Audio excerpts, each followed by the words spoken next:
আমি চাই তারা প্রত্যেকে সৎভাবে দেশের কর্তব্য পালন করুক। তারা যে উদ্দেশ্যে সংসদে গিয়েছেন, প্রত্যেকের উদ্দেশ্য যেন আমাদের দেশের নাগরিকদের জন্য সর্বোচ্চ ভালো হয় এবং একজন নারী হিসেবে আমরা যেন আমাদের যে নিরাপত্তা, আমাদের যে অধিকার, তারপরে আমাদের যে শিক্ষার যে অধিকার আছে, নিরাপত্তা বিষয়ক যেসব অধিকারগুলো রয়েছে, এগুলো সবগুলো যেন সঠিকভাবে যেন বাস্তবায়ন হয়। সুন্দর একটা সমৃদ্ধ মানে প্রত্যেকেই মিলেমিশে জাতি, ধর্ম, বর্ণ সবাই মিলে একসাথে আমরা বসবাস করতে চাই, যেখানে কোনো ধর্মের বৈষম্য থাকবে না, জাতের বৈষম্য থাকবে না, ধনী গরিবের কোনো বৈষম্য থাকবে না। প্রত্যেক নাগরিক যেন তাদের যে মৌলিক অধিকারগুলো রয়েছে, খাদ্য, বস্ত্র, বাসস্থান, শিক্ষা, চিকিৎসা, আমরা যেন প্রতিটা অধিকার যেন আমরা সুন্দরভাবে যেন আমরা উপভোগ করতে পারি। ট্রাফিক একটা বড় সমস্যা আছে, ট্রাফিকের ওই সমস্যাটা, তারপর হচ্ছে আপনার বিভিন্ন রাস্তাঘাট, এসব সংস্কারে আমি আশাবাদী। চট্টগ্রামের কোনো কিছু নিয়ে যদি আসলে চেঞ্জেস দরকার, আই থিঙ্ক ট্রাফিক নিয়ে।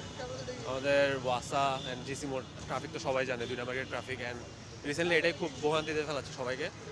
বিসাইড দ্যাট আমাদের শিক্ষামন্ত্রী নিয়ে খুব ভালো আলোড়ন সৃষ্টি হয়েছে, যেটা খুব ভালো লাগতেছে যে আমাদের শিক্ষাটা আরও ডেভেলপ হবে, আরও ভালো কিছু আসবে। এই দুটো জিনিসই আপাতত আমার মাথায় আসছে যে যা চেঞ্জেস দরকার আমাদের দেশে।